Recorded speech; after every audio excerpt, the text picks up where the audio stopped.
Hello folks, it's your boy Skinny Penis with another 50-minute torture of 2 replays of Nevsky. Yeah, I spammed it a lot lately in randoms, so since I've got some replays now, I can actually talk about it and I can go into the gameplay a bit more detailed than on stream, since I'm not really saying my thought processes or decision makings on stream that much or constantly. But yeah, here we go. It's Nevsky, probably one of the most interesting additions or most viable additions of a cruiser in recent years. Essentially made a whole bunch of cruisers completely irrelevant and therefore is worth a look for everyone essentially. Matchmaking, this game, as said, it's going to be 2 replays. This game is a bit weird. We have a submarine super carrier division, super unicum division, so hopefully we can dodge them. It turns out they are on the other side of the map. You can already tell by the approach of the rocket planes on the minimap that he's most likely spawned either middle or towards the other side. Most likely middle though with the submarine, and he's not on a flank, so me going towards the flank is perfectly fine. Obviously with Nevsky every single game, especially on a map like Haven it's called, the flanks, both flanks towards up top, A10 where I go, and down to J1, the other side. Perfectly fine for Nevsky, actually perfect corners to kite.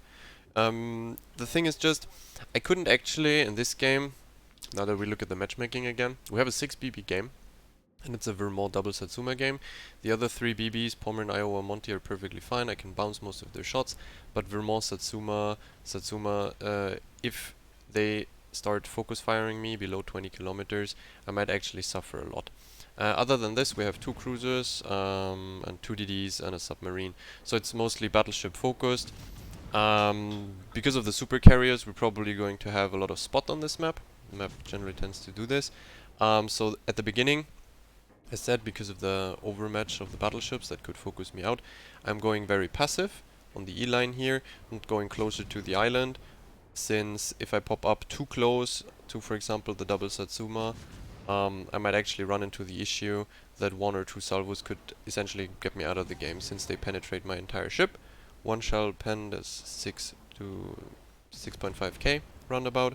So yeah, just keep your distance and start kiting. My Shimmer, luckily enough, is going for the flank. I ignore the gearing here since I want double fire on the Satsuma.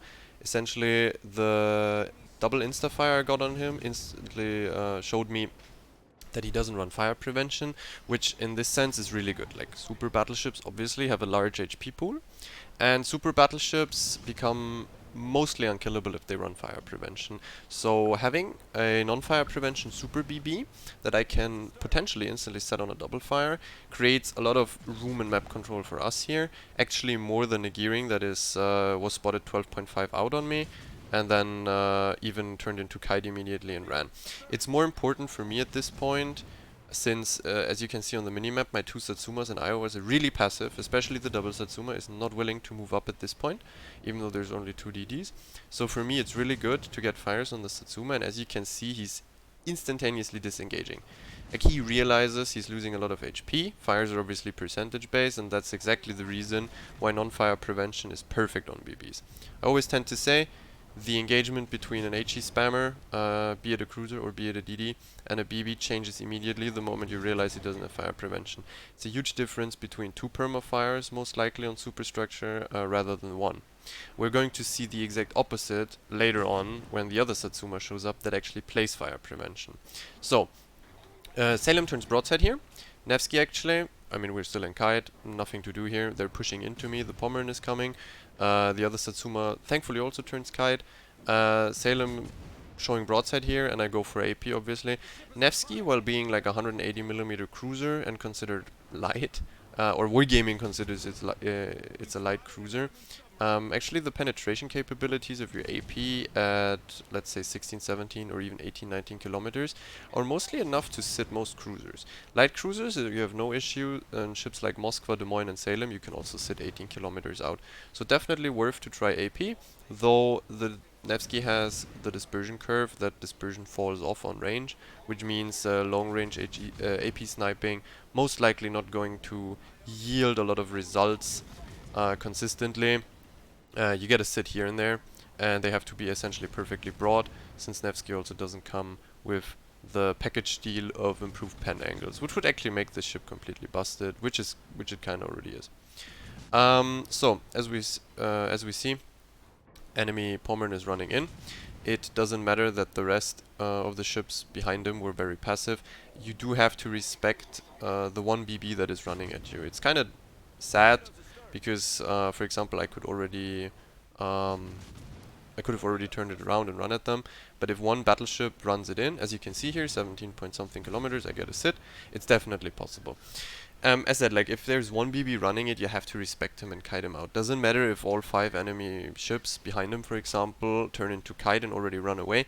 You can't really risk just hunting them, already positioning yourself for a hunt when the battleship in your mouth isn't dead. Do mind also that 380mm BBs can theoretically overmatch Situ, even when angled. It happens. Since your side plating is 25mm, so is your ass and nose. You get an icebreaker though, so close range it becomes more and more unlikely, but long range plunging fire can definitely sit you. So, as said, the Pommern is dead. Everyone else is running to base. The Satsuma, by the way, that had fire prevention is now in base, which is essentially the exact reason why I tried for permafires on him. And this Satsuma has fire prevention. So, essentially, I have to keep my distance to him, first of all, because the moment he starts focusing me, because I start focus firing him, he can theoretically half HP me every single salvo. I already dropped down to 37k. And so I would say ideally you stay further out than, let's say, 14-15 kilometers and try to range dodge him a bit better. If you're too close, it's way too easy for him, no matter how good or stupid he is. It's way too easy for a Satsuma to hit you, or generally any BB. Our Shima went for cap. Gearing is therefore free to do whatever he wants, but here comes in the strength of the Nevsky. I can essentially free push here because I myself carry a radar, which is probably the reason why Nevsky makes so many cruisers invalid and renders them useless, and also why any other HE kite cruiser is worse at winning games in World of Warships and randoms or comp, whatever, just because you do not have that 12-kilometer radar. And it's not like a Petro radar or Stalin radar, it's actually the full Moscow radar, so the strongest 12 km or the strongest radar in general in the game probably. So as you saw, I radared, essentially not to catch the gearing, potentially to catch the gearing, but I essentially wanted to know if he's closer than 12 km to me, so I could plan my push behind the Satsuma a bit better, maybe even turn out and run away, because it's going to be hard if I push further and further up his ass. If the gearing is, for example, to my left, where the Salem and another DD kept C, where those two people are. So I focused out the Salem with a few sits before because he gave broadside, so I essentially know that man is really low now. So there's not that big of a crossfire threat from him. Also, since I keep my distance, as you can see, I pace myself, it's like 15-16 kilometers always to the Satsuma. The Salem is also at the same kind of distance, so it's pretty hard for him to sit me. Also, Nevsky armor scheme, if you give broadside, is really scummy for Des Moines and Salems. You most likely won't end up getting citadeled or getting sits in your Des Moines and Salem on a Nevsky if he shows flat broad. Close range, yes. Longer ranges or mid ranges, probably not. Armor scheme is really trolling. So the Salem got bursted down earlier by me with a few sits, now died to the Satsumas that are going back base. And for me, it's essentially pointless to go back to base. It's an insanely long rotation, so I'm just hunting that Satsuma. But I already know he has fire prevention, so I really gotta be careful as to how close I am to him. And also I have to, essentially with pacing yourself in terms of distance, you can also go dark at any point. What I'm also trying here is to go further out to the flank while pushing. So if he chooses to shoot me, he would have to turn to his, if you look into his direction where he's going, he had to turn into to his left and therefore give flat broadside to my Satsumas in the base. I'm essentially trying to be in his blind spot up his ass, so he has to turn towards, or he has to give a broadside or angle up to my team. It's not said that the Satsumas would actually care, but it's definitely more safe. You can do the same with DDs, you can do the same with any other cruiser. If you try to be, if you're trying to kite deeper into the flank, and the enemy ship is trying to go back base, he most likely has to turn his ship and go flat broadside to mid to shoot you. Or he turns his turrets around to the other side, but that would take very, very long and I get more damage. But as you could also see, the amount of time I need for a Satsuma with fire prevention to kill him is bafflingly long, and you have to mind that this man already ate a lot of damage from my Satsumas and the carrier helped me on top of it. But it's generally not advisable to hunt 30mm overmatch BBs that are essentially full HP and have fire prevention. Nevsky is really bad at dealing with that, since you essentially pen nothing on their entire ship but superstructure, and you most likely only will get one permafire on the superstructure itself, which makes it a very long endeavor, because it's like scaling up. If you can only get one fire, he obviously gets also more time on cooldown for his DCPs and heals. It scales a lot. I don't know why people don't play the skill, but whatever. So I continued to push the flank here. Everything essentially died on this side, and the rest of the enemy team is cramped up. The Moskva on the left is coming into range, so since nothing else is in range, I can probably stealth fire him out here. So as you can see, even if though there are like 3 BBs in base, I can just start firing here. Now the Vermont is coming into my range, so I get spotted, but there's another island that will probably make me go dark again. Moskva, you can pen as nose and superstructure. You also will most likely get a lot of fires. We can go into the specs, obviously, or we go into the specs later. For example, I'm not playing IFHE, that is very important. And now we have the issue that we're caught in, nose in towards these overmatched ships. I play priority target, and I know the Vermont is now looking for me. And for now, this is fine. He also had an HE shot ready or loaded for probably a Satsuma, but for now this is fine. You can see the Vermont only has 30k and he just healed. He also insta-DCP'd one fire, which means I can probably stay nose in here. I don't have to waste time going dark and turn out. I can just DPM him down. Vermont broadside is insanely susceptible for Nevsky AP. Pretty much any flat plating on battleships. It doesn't matter the range, you can always load AP against BB broadsides that are very like fat and high in the water. Not something like Monty and Ohio, those are very low in the water, so you most likely miss a lot of shells long range because of your fucky dispersion. But as said, I can stay nose in here because I will most likely kill the Vermont faster. Especially now that he DCP'd, then he will overmatch kill me. On top of everything, he also turned nose in towards the Satsuma, which he kinda has to, so his back turrets are not turned around and he will only have the front turrets for me. I instantly get the permafire, which is very important. I don't think he plays fire prevention either. But obviously HE is the choice here.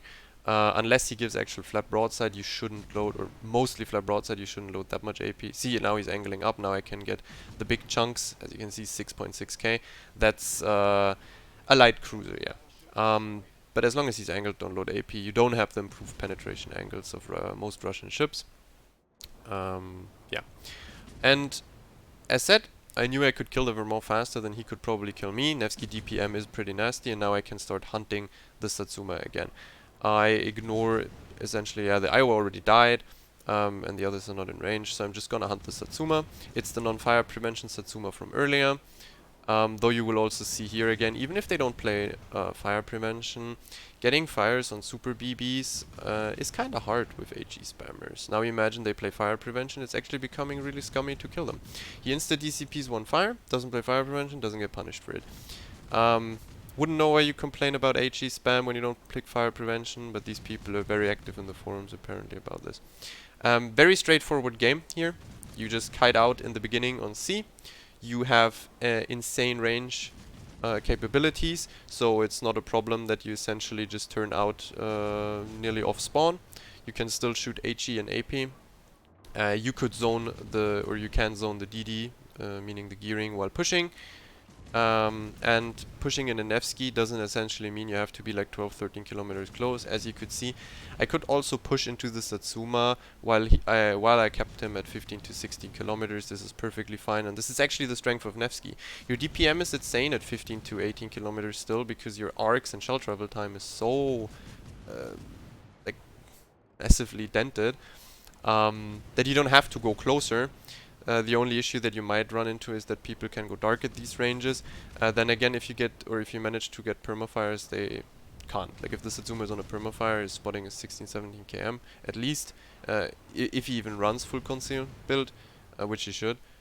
But yeah, like it's different to pretty much ships like Salem or Des Moines, where pushing means you are like 13, 14 kilometers at least up their ass. Otherwise you can't really make your shells hit if they start running, or if you play reload or leg mod you don't even have range, 15.8. It's different than Nevsky in that sense, like your range effectiveness is insane. It's also better than most other cruisers. It's classic Russian bullshit essentially, even though it's 180 millimeters, arcs, penetration, shell travel time, everything is just off the charts. Theoretically, I could load AP here, by the way. Satsuma and Yamato and Musashi or Shiki are also great targets for AP, like huge and massive, because their side plating is 32 millimeters. You penetrate essentially any range if they give a bit of broadside, and it's very high in the water, so lots of pen potential there. So there, we got the Arsonist, because I already set fires early on him, as you remember, and we finished him finally off. We go into the end screens for this game. 297k. This was essentially just obvious farm fiesta. Like there were 6 BBs. I only got to shoot 2 of them consistently, the 2 Satsumas, and the Pommern just inted, and the rest of the BBs I didn't even see them. There was a lot of upside potential in this game since I was very healthy in the end, and I actually managed to push into their base, creating a totally different angle for them to care about. So as you could see, the Satsuma ignored me for minutes. But yeah, in the end it turns out just perfect farming. You turn out in the beginning, you go kite. If the flank on your side eases up and you start killing people, you can repush, because you also keep a lot of your HP most likely if you're at the correct distance, and you didn't overextend. And afterwards you can repush in. If your flank collapses or your team doesn't play it, obviously you stay in kite and be a total menace for them while kiting. A good thing here is if our flank would have collapsed, as I said again, the Nevsky is the only kite cruiser that has really decent concealment and gets the 12 kilometer long duration radar while keeping a lot of DPM. So even if our flank collapses, the gearing is not gonna gain a lot of ground there. Like I'm literally a 12 kilometer death zone for him. If it was the old gearing, he essentially could never go deep into my radar because I would essentially one-shot him with one radar. Now it's a bit harder to hit though. As you can see, it was a farm game. Base XP is pretty shit, 2.7k, especially for the damage. Yeah, and as you can see here, that's exactly where the damage came from. Satsuma, Vermont, that's it. I did a lot of damage on the Salem, which was only AP. And that's kind of where you can see like your DPM and fast reload allows you to essentially snapshot a lot of cruisers at range when they turn. Like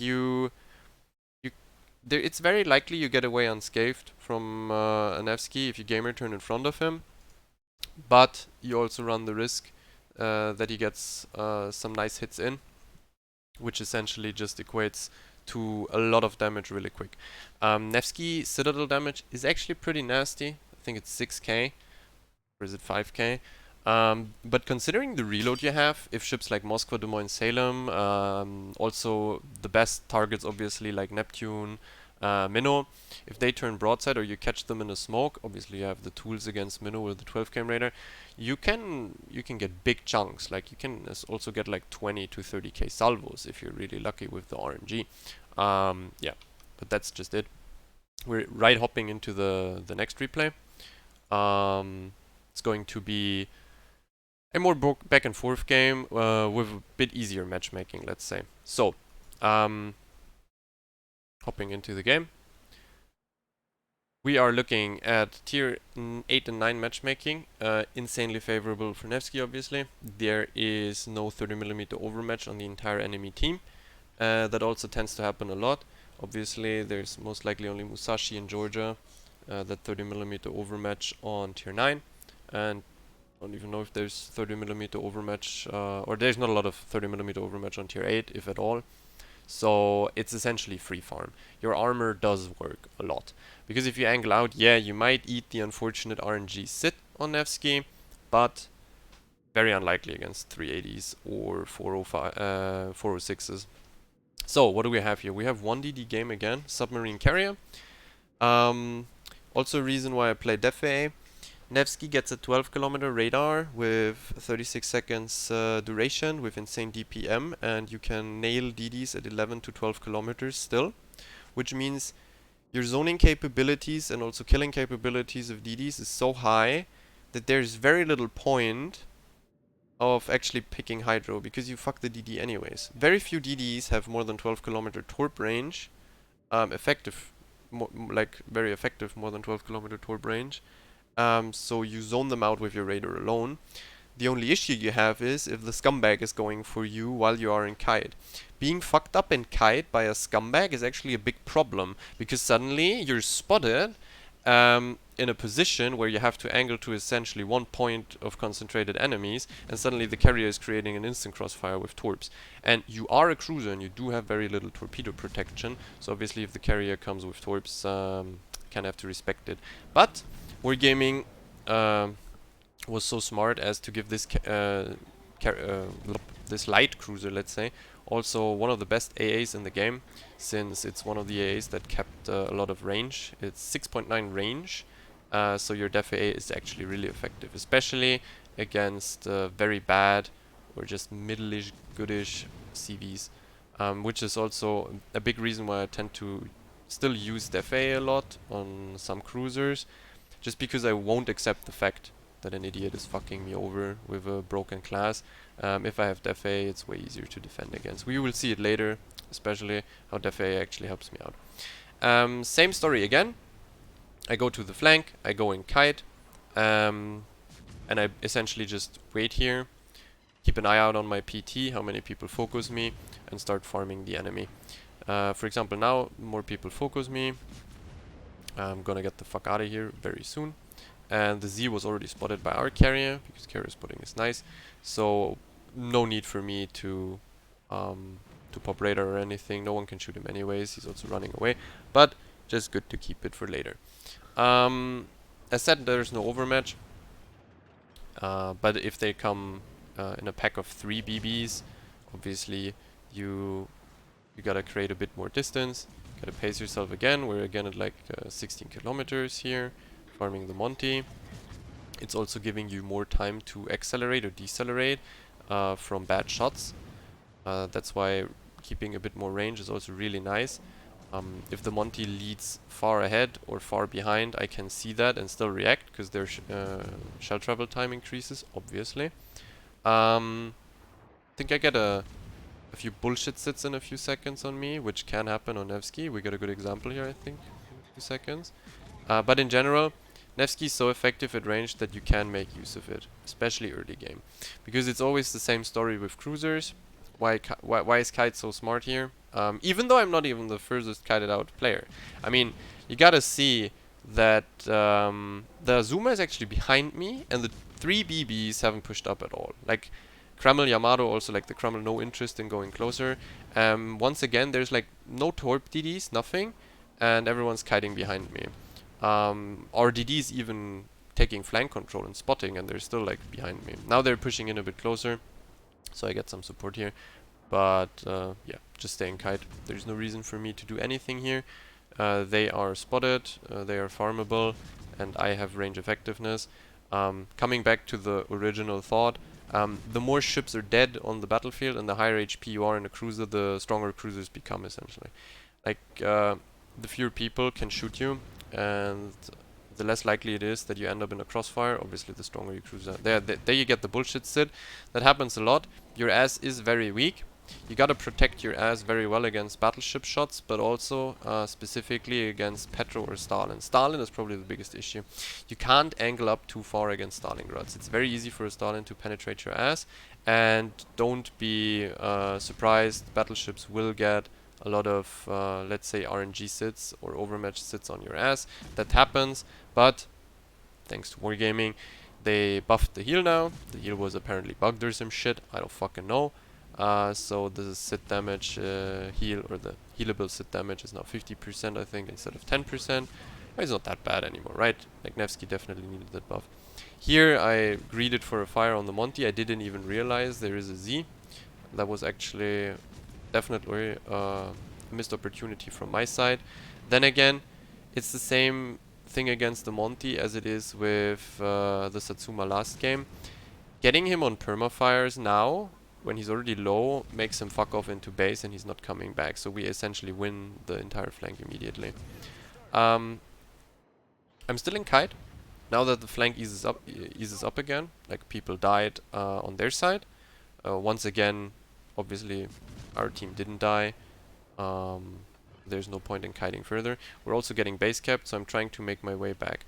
I'm not turning deeper into base, where the carrier is to rotate back to home cap. I'm turning actually in, go a bit closer, try to catch the Z in a radar and maybe put some more damage into him, so he's further pressured away from this flank, so that at least when we're like most likely all leaving for base now to defend it, this flank is not collapsing, which is actually happening. Like also you can see the permafire on the Monty made him go into base. This man gets unfortunately spotted by the carrier in front of the rock, which now means essentially we can kill him. Below 10 kilometers against the Nevsky, unless my dispersion fucks me up here, it's the easiest kill or easiest damage on the DD ever. You can see the arcs. I don't have to lead at all. I also didn't have to use my radar yet. Now I'm going to use it. It's really good. I got some salvos in. I stop here. Because otherwise I couldn't shoot him anymore. There's the island coming up, so it's kind of worth it to stop here, shoot the DD, pressure him away further. If RNG with permafires or dispersion favors me now, I could definitely kill him. I think I also do kill him. Got fucked a bit in terms of dispersion in the beginning. Also, I'm really lucky that the man widespreaded the torps, and yeah, he could. They could have definitely been torps, but I really wanted to get this DD out, especially in hindsight that they're already sitting in our base. It's not looking very good for our team. Very little map control. People are really low, like Azuma, Bismarck. They're not gonna make it for long. And now I'm finally making my way towards base. The submarine, essentially I have to ignore it, by the way. As you can see, he's there. He can dive and re-emerge at will. I don't have plain ASW, which is probably one of the more balanced aspects of Nevsky. There you can see I just nailed the DD at 13-14 km, no problem. And the Monty's actually pushing into base, which is now creating a big issue for me. If I go back to base and that man sits in middle, he definitely has my broadside. As you can already see, he's shooting it, so I'm further forced to slow down and turn in and dodge his shells, and I can't instantly run base. Luckily enough, the Z looks like he's trying to get behind the big island in the base, so he can perma-block it, and they have no chance of capping it. The Monty goes behind a big rock too now, so he loses crossfire or options to shoot me for a while. I'm hoping that the Zao has some form of cap, so I can decap him. But I definitely have to make haste for the base, because I am the only remaining radar, also 12 km, so I kinda need to get the Yinan decap, because at this point you can see I'm not getting decaps on the Zao, so that means the entire cap is held by Yinan. Yeah, now it's a bit of a weird situation. The Monty in middle, if I keep going, he gets an alley of, or he gets an angle again on me, he can shoot me again. So I'm keeping an eye out on the minimap, and slowly but surely he's creeping around the island, so I gotta look at him and watch out. You can see he's coming. If he comes around, I essentially have to kill him first. It doesn't matter. The Z is blocking. I am already protecting the approach from the Yinan in front of him, so there's no way someone comes around the corner. But the Monty could essentially kill me, so it's not worth it for me to just, like, there's no need for me anymore to run into cap. You have to trust the ZF6 at this point, and I can radar the Yinan later on. Thankfully the submarine just fucks the Monty out, because engaging gameplay. That man actually had like more than 30k HP, probably a heal ready as well, so it would have taken me a long time to get him out. Now I'm turning up. There is no way, or there's no reason to go into the cap, because Ruprecht and Zhao could go up to a B line, and the Yinan could be on my left. So then I'm forced, or I'm in between a crossfire of guns and torps. So you just turn out here, and essentially by turning out and going up, I also get the option of creating an angle for the Yinan. He was hiding behind a rock. I think he could have also kept hiding behind a rock. But now he's, for some reason, while being radared, going forward to shoot me. So this is essentially Finally, the relieving point where I can get the broadside Yinan that I'm radaring, completely decap him and even kill him here. So that's pretty nice. I don't know, paid actor, he inted. I slow down, instantly accelerate again because the Zhao and the Ruprecht are now running at me ferociously. But I'm probably not going to lose that fight unless they have an insane RNG. You can just stay here. I thought he goes for a game return, that's why I AP. But as you can see, he turns in. 3.4k only. You don't have improved pen angles, you won't sit if he angle slide. Ah, yeah, true, I remember. Ha, there it is. That was a funnel sit. Like my shells landed in his superstructure, and with one shell, I perfectly hit the funnel on his super, so the shell bounced from superstructure into deck and citadel them. Kind of a bullshit sit, but didn't change a lot in the end because, I mean, there's a full HP Crumble running into his mouth, and I can also just HE spam him to death. That's, by the way, one of the biggest strengths of Nevsky, because you have such range effectiveness, but since they reworked IFHE and Light Cruiser Pen, you can get, or you still have 30mm base pen, which means you pen essentially every cruiser with HE while getting fires, and most likely your effectiveness at range against them is way, way better. There is no way something like an Ori at 17 kilometers is essentially outtrading you if he pushes into you and you kite. There's no way.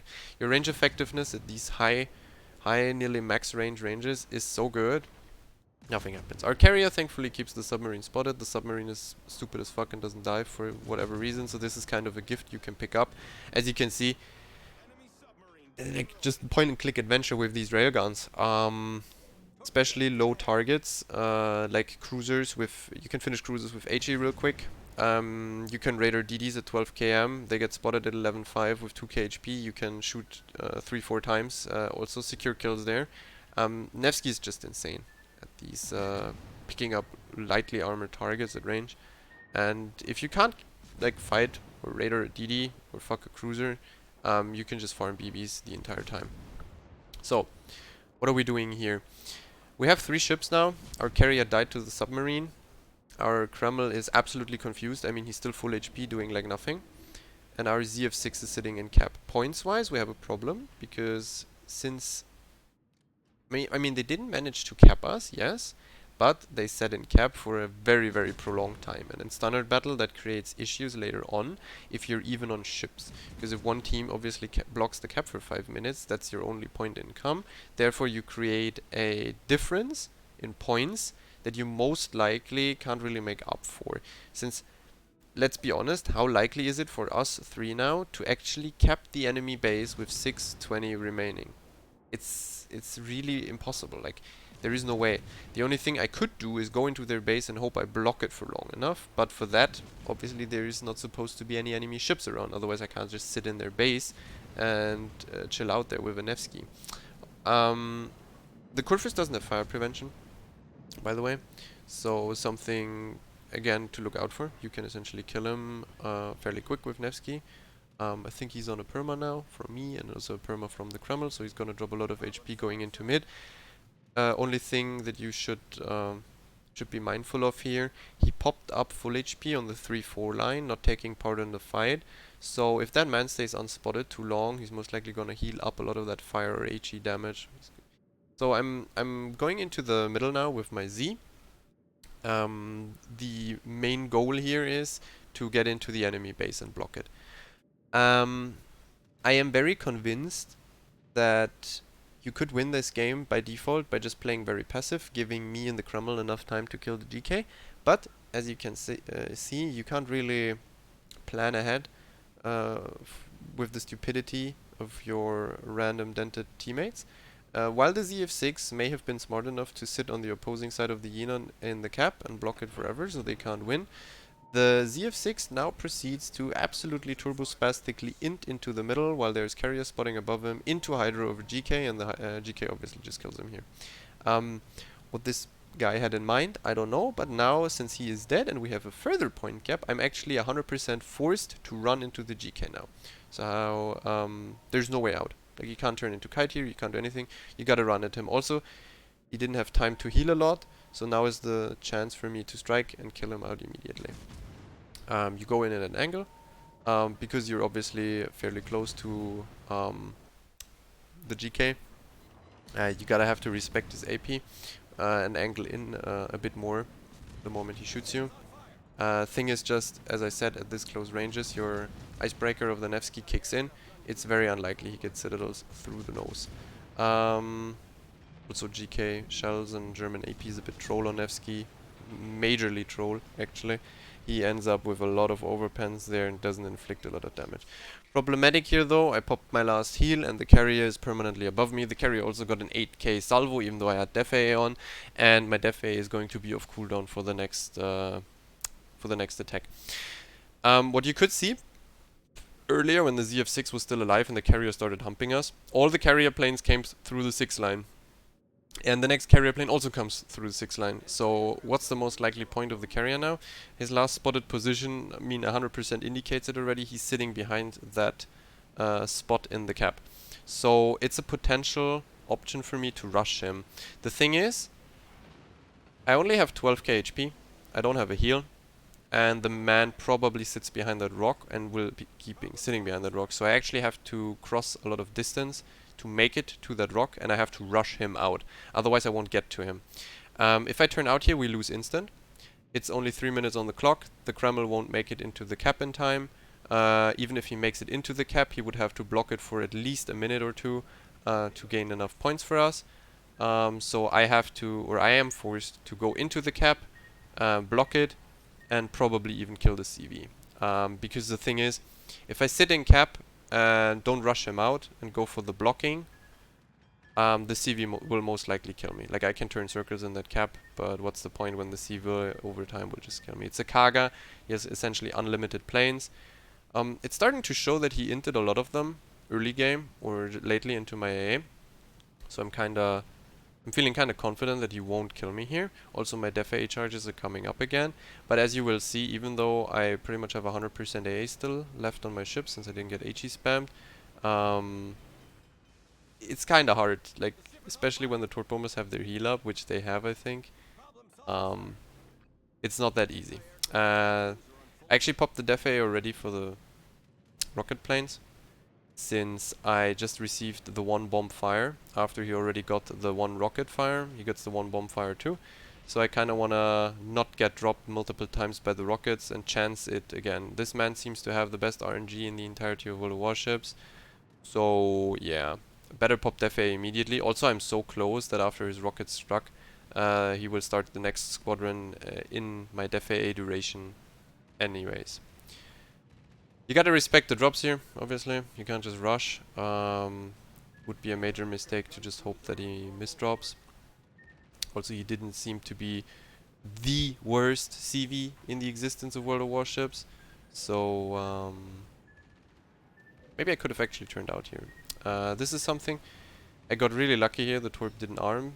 It was like a 50-50. I was like, I can turn in, maybe they don't arm, maybe he doesn't have enough aiming time if I turn in and close the distance. If I turn out, I won't be able to rush the CV, because as you can see from the last known position, he's nose in towards this side of the rock. So if I would have turned out against these torps, and gone towards the Kreml, I wouldn't have been able to rush him out, because he can just go around while I go up his ass, and there's not enough time to hunt him prolonged, like it's only 30 seconds left. Thankfully enough, I make it around in time, because that torp didn't arm. And also, funnily enough, because that torp didn't arm, I don't die to secondaries here. Because I actually kinda choke here. It's going to be very close. He does have high caliber secondaries on his ass. I am torping him. And for some reason I think only 2 torps hit. Oh, actually 3? 3 only hit, because he manually turned into me. And his, as you could see, the ass secondaries penned me, so I nearly died. Luckily enough, we managed. So, yeah, kinda chanced it there a bit. Going for the end screens. 319k. This game was 7 kills, A expert, lots of achievements. And as you can as you would expect then as well, it's a lot of base XP too. 3.9k, shot a lot of different targets, got a lot of kills, got plane kills. Plane damage is now the actual source of your XP. And obviously I killed full HP, full life squadrons. Damage is coming, well, obviously a bit from the GK, full HP carrier. Then I did damage to Zhao, Z. Actually did a lot of damage to the Z.